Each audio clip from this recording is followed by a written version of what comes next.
أشهد أن لا إله إلا الله وحده لا شريك له وأشهد أن محمدا عبده ورسوله أما بعد فأعوذ بالله من الشيطان الرجيم بسم الله الرحمن الرحيم الحمد لله رب العالمين الرحمن الرحيم مالك يوم الدين إياك نعبد وإياك نستعين اهدنا الصراط المستقيم صراط الذين أنعمت عليهم غير المغضوب عليهم ولا الضالين.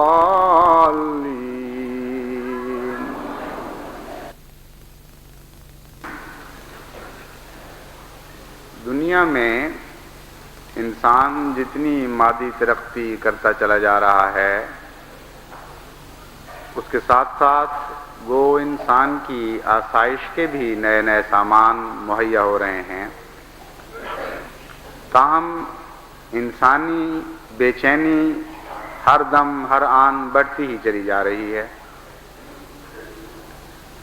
افراد بھی بے چین ہیں اور خاندان بھی بے چین ہیں اور قومیں بھی بے چین ہیں اور بلاکس بھی بے چین ہیں، مشرق بھی بے چین ہے اور مغرب بھی بے چین ہے، شمال بھی اور جنوب بھی، اور تمام دنیا میں انسان دن بدن ادنا سے زیادہ شدید تر بے چینی کی طرف بڑھتا جا رہا ہے۔ بے چینی اور سکون ان دونوں کی جنگ تو ابتدائے آفرینش سے ہی جاری ہے، اور ہمیشہ سے انسان کو سکون کی تلاش رہی ہے، لیکن بعض ادوار زمانے میں ایسے بھی آتے ہیں جبکہ بے چینی بڑی شدت کے ساتھ غلبہ پا جاتی ہے اور سکون ایک لفظ سے انقاء نظر آتا ہے جس کا ذکر کتابوں میں تو ملتا ہے لیکن حقیقت میں یہ نہیں پایا جاتا۔ ایسے ہی زمانے کو قرآنی اصطلاح میں خسر کا زمانہ کہا جاتا ہے، والعصر ان الانسان لفی خسر۔ زمانہ گواہ ہے اور زمانے کی بے قراریاں اور بے چینیاں گواہ ہیں کہ انسان من حیث المجموع گھاٹے میں مبتلا ہے اور گھاٹے کا سودا کھا رہا ہے۔ ہر تاجر جانتا ہے کہ گھاٹا کوئی تسکین قلب تو نہیں دیا کرتا، وہ تو ایک شدید بے چینی پیدا کرتا ہے۔ بس جہاں گھاٹے سے مراد کئی قسم کے نقصانات ہیں وہاں اس کا نتیجہ بھی پیش نظر رہنا چاہیے کہ جب بھی انسان یا زمانہ بحیثیت مجموع گھاٹے میں مبتلا ہو جائے تو بے چینی کا بڑھنا اس کا ایک لازمی نتیجہ ہے۔ جماعت احمدیہ میں سے بھی اس زمانے کے حالات کا شکار ہو کر بہت سے دوست دعاؤں کے لیے خط لکھتے ہیں اور دل کی بے چینی کا اظہار کرتے ہیں اور بعض پوچھتے ہیں کہ اس کا علاج کیا ہے، اور بعض زیادہ حساس اور زمانے کی زیادہ فکر کرنے والے لوگوں کے لیے بے چین ہوتے ہیں اور ان کے لیے دعاؤں کے خط لکھتے ہیں۔ ابھی چند روز ہوئے ایک دوست نے خط لکھا کہ زمانے کی بے چینی سے میں اتنا بے قرار رہتا ہوں کہ میری راتوں کی نیند اڑ گئی ہے۔ تو ایسے بھی ہیں جن کو اللہ تعالیٰ نے ایک رحمت کا دل عطا کیا ہے، اپنے حالات درست بھی ہوں تو ماحول کے دکھ ان کو بے چین کر دیتے ہیں، اور حقیقی انسان کا یہی تصور ہے۔ حضرت صلی اللہ علیہ وآلہ وسلم کو اپنا دکھ تو کوئی نہیں تھا، لیکن ساری دنیا کے لیے بے چین تھے۔ یہی وہ اعلیٰ تصور ہے انسانیت کا جو قرآن کریم پیش کرتا ہے۔ تو سوال یہ ہے کہ اس بے چینی کا علاج ہے کیا؟ قرآن کریم نے اس کا کیا تصور پیش کیا ہے، اور مختلف انسانی فلسفیوں اور اہل فکر نے اس کا کیا حل تجویز کیا ہے؟ جہاں تک انسانوں میں سے اہل فکر اور سوچ بچار کا جذبہ رکھنے والے انسانوں کا تعلق ہے، ان میں جو گہری نظر رکھتے تھے انہوں نے اس کا یہ حل پیش کیا کہ انسان اپنی تمناؤں سے آزاد ہو جائے،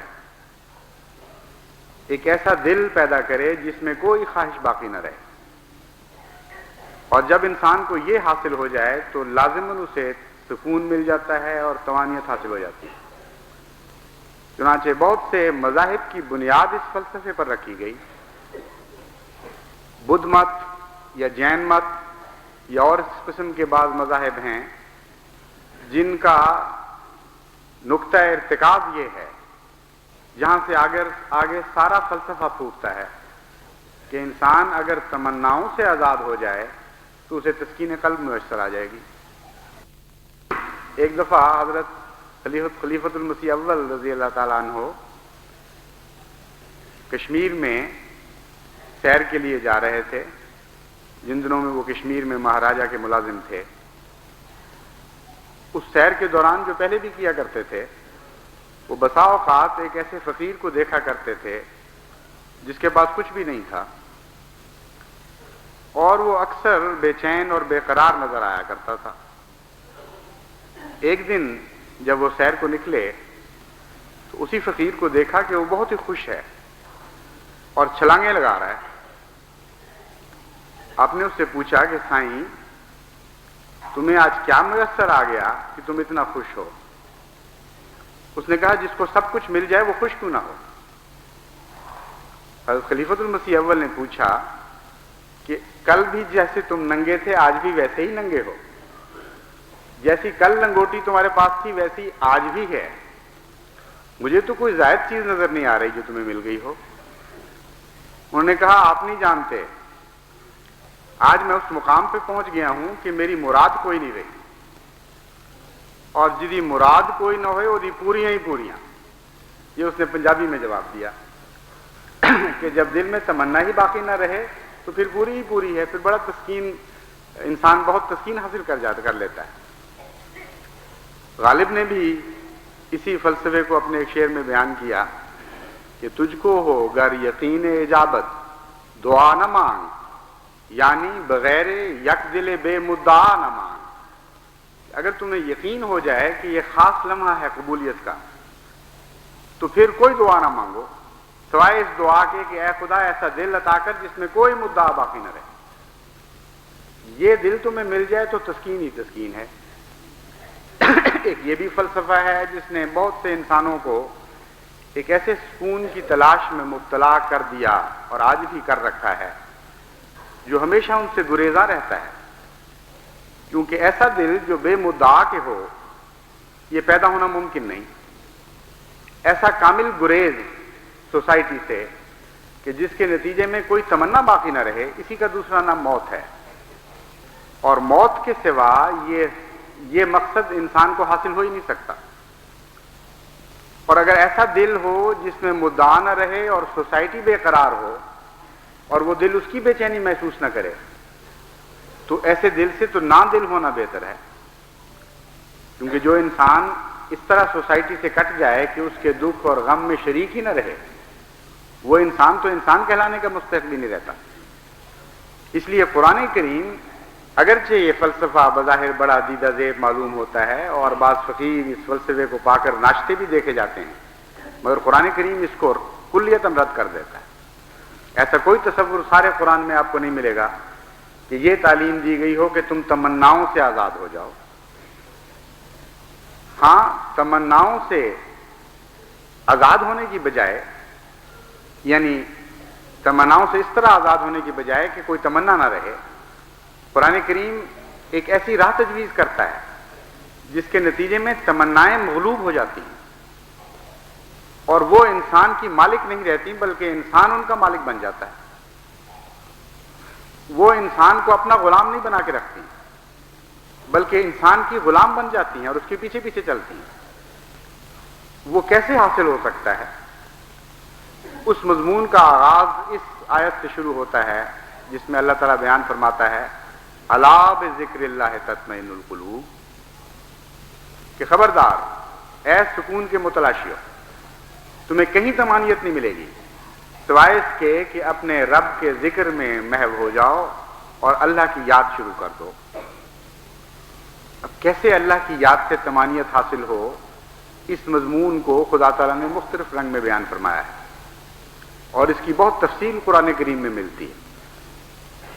محض ایسا ذکر نہیں ہے کہ جس کے نتیجے میں انسان منہ سے کہنا شروع کر دے اللہ اللہ اور پھر سمجھے کہ اس کا دل تسکین پا جائے گا اور طمانینت حاصل کر لے گا، بلکہ اس کے پیچھے ایک گہرا فلسفہ ہے اور اسے قرآن کریم خود کھول کر بیان فرماتا ہے۔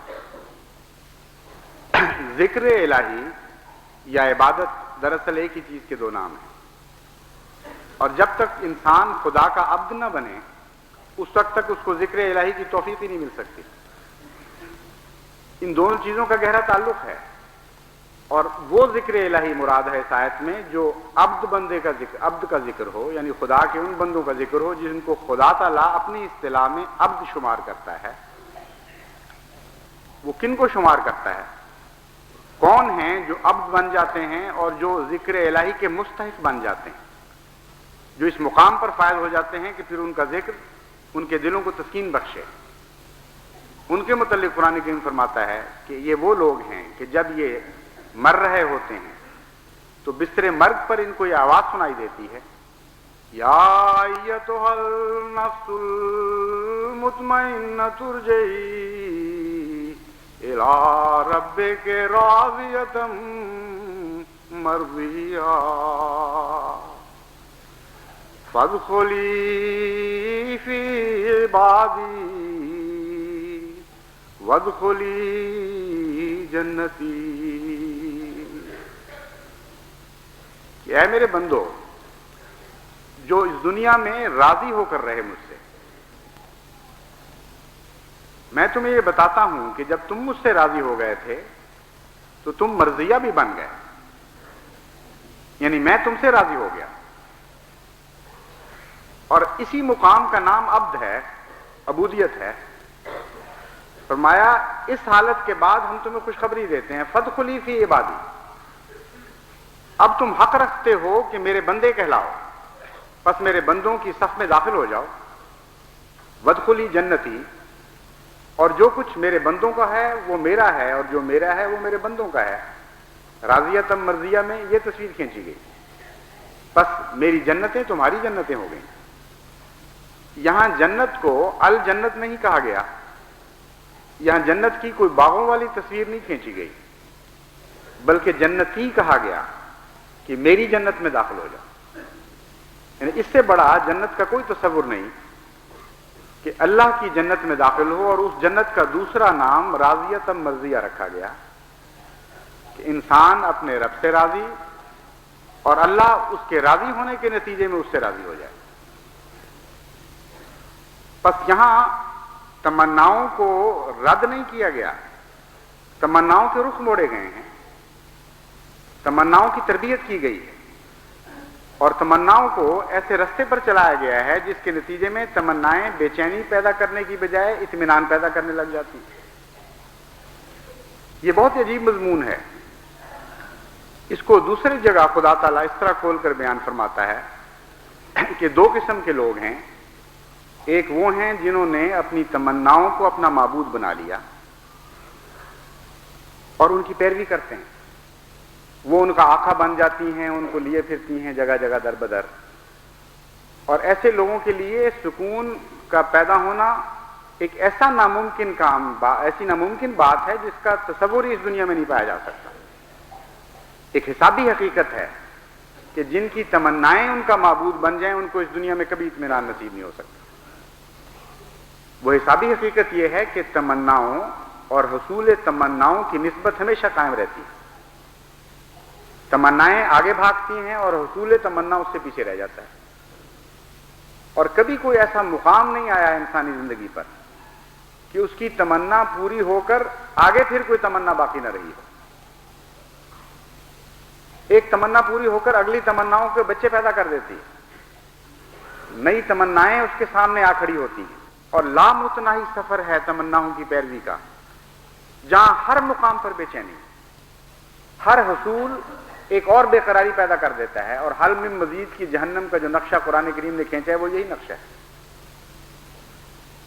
کوئی ایک بھی تو مقام ایسا نہیں جہاں انسان پہنچ کر یہ سمجھ لے کہ ہاں میں نے سب کچھ پا لیا اور مجھے چین نصیب ہو گیا۔ اس سے آگے اور مقام پیدا ہوتے ہیں، اس سے آگے اور مقام پیدا ہوتے ہیں۔ ایک وادی مانگتا ہے تو دوسری وادیاں منہ کھولے سامنے کھڑی ہو جاتی ہیں۔ اس کے برعکس کچھ وہ لوگ ہیں جو اپنے اللہ کو اپنی تمنا بنا لیتے ہیں، اور یہی معنی ہے لا الہ الا اللہ کا۔ اور اسی لیے حضور صلی اللہ علیہ وآلہ وسلم نے فرمایا کہ افضل الذکر لا الہ الا اللہ ہو۔ تم جس ذکر کی تلاش میں ہو جو تمہیں سکون بخشے گا، جو تمہاری طبیعتوں کو اطمینان عطا کرے گا، وہ ذکر تو اس فلسفے کا نام ہے کہ اللہ تمہارا الہ ہو جائے، یعنی تمہاری تمناؤں کا آخری مرکز اور سب سے بالا اور سب سے افضل خود خدا ہو جائے، یعنی اس سے بڑھ کر کوئی تمنا نہ رہے۔ اور جب خدا مطلوب ہو جائے تو ہر دوسری تمنا اس کے تابع ہو جائے گی۔ حضرت مسیح موعود علیہ الصلوۃ والسلام نے بھی اسی مضمون پہ روشنی ڈالی ہے مختلف جگہ، شعروں میں بھی اور نثر میں بھی۔ فرماتے ہیں درد و عالم مرا عزیز توئی، پانچ می خواہ مستو نیز توئی۔ اے میرے آقا، میرا تو دونوں جہان میں تو ہی عزیز ہے،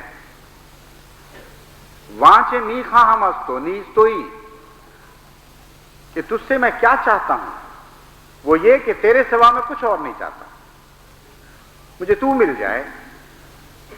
لا الہ الا اللہ کی یہ تفسیر ہے کہ میری تمام الہ کہتے ہیں، جیسا کہ قرآن کریم نے دوسری جگہ استعمال فرمایا، خواہش کا آخری مقام الہ ہوتا ہے۔ کبھی وہ انسانی خواہش کا آخری مقام بن جاتا ہے، کبھی وہ خدا ہو جاتا ہے حقیقتاً جو اللہ ہے۔ تو فرمایا لا الہ الا اللہ، اگر اللہ تمہارا آخری مطلوب ہو جائے تو پھر تمہاری کوئی بھی خواہش تمہیں بے قرار نہیں رکھ سکتی، کیونکہ اسی کا نام ہے راضی ہو جانا۔ پیارے کی طرف سے پھر جو کچھ ملتا ہے وہ پیارا لگنے لگ جاتا ہے، کیونکہ پیارے ہاتھوں سے آیا ہے۔ پھر انسان یہ نہیں دیکھا کرتا کہ یہ کیا ہے، وہ پیارے کے ہاتھوں سے آئے ہوئے غم پر بھی راضی ہو جاتا ہے، اس کے ہاتھوں سے آئی ہوئی خوشی پہ بھی راضی ہو جاتا ہے۔ اور راضیتاً کا یہی معنی ہے کہ ہم نے تمہیں مختلف حالوں میں رکھا، تمہیں دکھ بھی تھے، تمہیں خوشیاں بھی تھیں، تم بیمار بھی ہوا کرتے تھے اور لوگوں کی طرح، تم شفا بھی پا جایا کرتے تھے، تمہیں مالی پریشانیاں بھی لاحق ہوتی تھیں اور تمہاری مالی پریشانیاں دور بھی ہو جاتی تھیں، لیکن اس ہر حالت میں تم مجھ سے راضی رہے۔ تم نے کبھی شکوہ نہیں کیا کہ اے خدا میں تو تیری عبادت کرتا ہوں، مجھے کیوں دکھ پہنچا ہے، میں کیوں بیمار ہوا، میرے بچے کیوں فوت ہوئے، میری بیوی کو کیوں نقصان پہنچا، کیوں میری جائیدادیں تباہ ہوئیں۔ یہ سارے حالات جس طرح دوسرے انسانوں پر گزرتے تھے، اے میرے بندے تجھ پر بھی گزرتے رہے۔ اگرچہ یہ الگ بات ہے کہ دوسروں کی نسبت تو کم ابتلا میں تھا، لیکن جہاں تک تیری ذات کا تعلق ہے تو بھی زیرو بم میں سے گزرا ہے، لیکن ہر حالت میں تو مجھ سے راضی تھا۔ غم کی حالت میں بھی تو مجھے یاد کیا کرتا تھا، خوشی کی حالت میں بھی یاد کیا کرتا تھا۔ الذین یذکرون اللہ قیاما وقعودا وعلی جنوبہم، یہ حالت تھی تیری کہ راتوں کو بھی اٹھتا تھا تو یاد کرتا تھا، کھڑے ہو کے بھی یاد کرتا تھا، لیٹے ہوئے بھی یاد کرتا تھا، بیٹھے ہوئے بھی یاد کیا کرتا تھا۔ یدعون ربہم خوفا وطمعا ومما رزقناہم ینفقون، ایسے بندے بن گئے تھے یاد کرنے والے کہ طمع کی حالت میں بھی یاد کرتے تھے اور خوف کی حالت میں بھی یاد کرتے تھے. یعنی وہ حالتیں جو دوسرے انسانوں کو خوف میں مبتلا کر دیتی ہیں اور غم میں مبتلا کرتی ہیں، ان میں بھی اللہ ہی یاد آیا کرتا تھا. تو کامل طور پر اگر کسی وجود سے محبت ہو جائے تو اس محبت کے نتیجے میں اس کی ہر عادت اور ہر بات، ہر ادا پیاری لگنے لگ جاتی ہے. اور اسی کا نام طمانیت قلب ہے. محبت کا یہ مقام انسان کو حاصل ہو جائے کہ کسی ایک وجود سے ایسا پیار کرنے لگے کہ پھر اس کی ہر بات پر راضی ہونا سیکھ جائے. لیکن یہیں تک بات نہیں رہتی. بعض دفعہ محبوب سے ایک انسان راضی رہتا ہے لیکن محبوب راضی نہیں ہوتا. دنیا میں تو یہ بھی ہم دیکھتے ہیں. ہر انسان کے اپنے اپنے مقام ہیں. کوئی بدصورت ہے، کوئی خوبصورت ہے، کوئی اعلیٰ علمی صلاحیتیں رکھتا ہے، کوئی جہالت کی طرف میں مبتلا ہے. قومی فرق ہیں، نسلوں کے فرق ہیں، مزاجوں کے فرق ہیں. تو انسانی دنیا میں تو ہم یہی دیکھتے ہیں کہ عاشق تو راضی ہوا پھرتا ہے اور معشوق راضی ہی نہیں ہونے میں آتا، اور ہو بھی نہیں سکتا بیچارہ. اس کے اپنے بھی تو کچھ تقاضے ہیں، اس کے اپنے بھی تو ذوق ہیں، وہ بھی تو پورے ہونے چاہیے. اس لیے وہ عشق پھر بھی بے چینی پیدا کر دیتا ہے. لیکن خدا تعالیٰ نے جس عشق کا ذکر فرمایا ہے وہاں ہر رضا کے ساتھ ایک متقابل رضا بھی ملتی ہے جو مرضیہ کی شکل میں ظاہر ہوتی ہے. فرماتا ہے تم جس مقام پر بھی ہوگے، خواہ تم ادنا بندوں میں سے ہو یا اعلیٰ بندوں میں سے ہو، خواہ علماء میں سے ہو یا جہلاء میں سے ہو، حسین لوگوں میں سے ہو یا بدصورتوں میں سے ہو، میں تم سے وعدہ کرتا ہوں کہ جب تم مجھ سے میری کسی ایک ادا سے بھی راضی ہوگے تو اس کے جواب میں ایک مرضیہ کی حالت بھی پاؤ گے، اور اس کا ایک جواب دیکھو گے. میں ہمیشہ اس کے جواب میں تم سے راضی ہوا کروں گا اور تم سے اپنے پیار کا اظہار کروں گا. یہ ہے طمانیت قلب جس کا نقشہ قرآن کریم نے کھینچا ہے. راضیت مرضیہ اس حال میں کہ ہر دفعہ جب عاشق اپنے معشوق سے راضی ہوتا ہے تو معشوق بھی ایک مرضی کی ادا دکھاتا ہے، اس سے پیار کا اظہار کرتا ہے. اسی کا نام طمانیت قلب ہے، اور اس کے سوا طمانیت قلب کا اور کوئی رستہ نہیں. جاہل ہیں جو اس رستے کو چھوڑ کر دوسرے رستوں میں طمانیت کی تلاش کیا کرتے ہیں. بس وہ لوگ جو مجھے لکھ کر پوچھتے ہیں، جو دنیا کی بے قراری کا علاج چاہتے ہیں، ان کو میں بتا دیتا ہوں کہ اس علاج کے سوا مجھے تو کوئی اور علاج نظر نہیں آتا. اپنے رب سے محبت پیدا کریں، اس کو اپنا مطلوب بنا لیں، اس کو اپنا مقصود بنا لیں، اور پھر اس سے راضی ہونا سیکھ جائیں. جتنا آپ رضا میں آگے بڑھتے چلے جائیں گے اتنا ہی آپ عبودیت میں داخل ہوتے چلے جائیں گے، اتنا ہی اللہ تعالیٰ کے عبد بنتے چلے جائیں گے. اور جب خدا کا کامل عبد بن جائے تو اس سے ایک اور نتیجہ پیدا ہوتا ہے. کامل عبد ہوتا ہی وہ ہے جس کا اپنا کچھ نہ رہے، کلیتاً خالی ہو جائے اپنے وجود سے، اور پھر مالک جو اس کو دیتا ہے وہی اس کا ہوتا ہے. یعنی 100% وہ مالک پر منحصر ہو جاتا ہے. اپنا جب کچھ نہیں رہا تو جو کچھ بھی مالک سے ملتا ہے بطور عطا ہی ملتا ہے نا. اللہ تعالیٰ فرماتا ہے کہ جب ہم تمہیں خالی کر دیں گے ہر دوسری چیز سے، یعنی تمہاری تمنائیں تو رہیں گی لیکن میری غلام بن کر رہیں گی، آزاد تمنائیں نہیں رہیں گی، غالب تمنائیں نہیں رہیں گی، مغلوب ہو جائیں گی میری یاد کے نیچے، تب میں تمہیں بتاتا ہوں کہ جو کچھ میرا ہے وہ تمہارا ہو جائے گا. تب تم میرے عباد میں داخل ہوگے، اور عباد میں داخل ہونے کا مطلب ہے میری جنتوں میں داخل ہو جاؤ. یہ وہ مقام ہے جو ایک لحاظ سے ایک درجے تک اس دنیا میں بھی انسان کو حاصل ہو جاتا ہے. اور جتنے خدا کے برگزیدہ بندے انبیاء کی صورت میں ہمیں نظر آتے ہیں یا دوسرے نسبتاً ادنا مقامات پر بھی، ان میں بھی درجہ بدرجہ ہم یہی رضا کا مقام دیکھتے ہیں. حضرت موسیٰ علیہ السلام کہ اپنے رب سے پیار کا ایک واقعہ قرآن کریم میں مذکور ہے جو دراصل اسی فلسفے کو ظاہر کرتا ہے، اور بہت ہی پیارا واقعہ ہے. آپ نے ایک ضرورت کے وقت ایک نئی جگہ میں، نئے جہاں کوئی اپنا ساتھی، کوئی واقف نہیں تھا، کوئی مددگار نہیں تھا، ایسی حالت میں بیٹھ کے دعا کی کہ آپ کسی اور کے سامنے ہاتھ نہیں پھیلا سکتے تھے،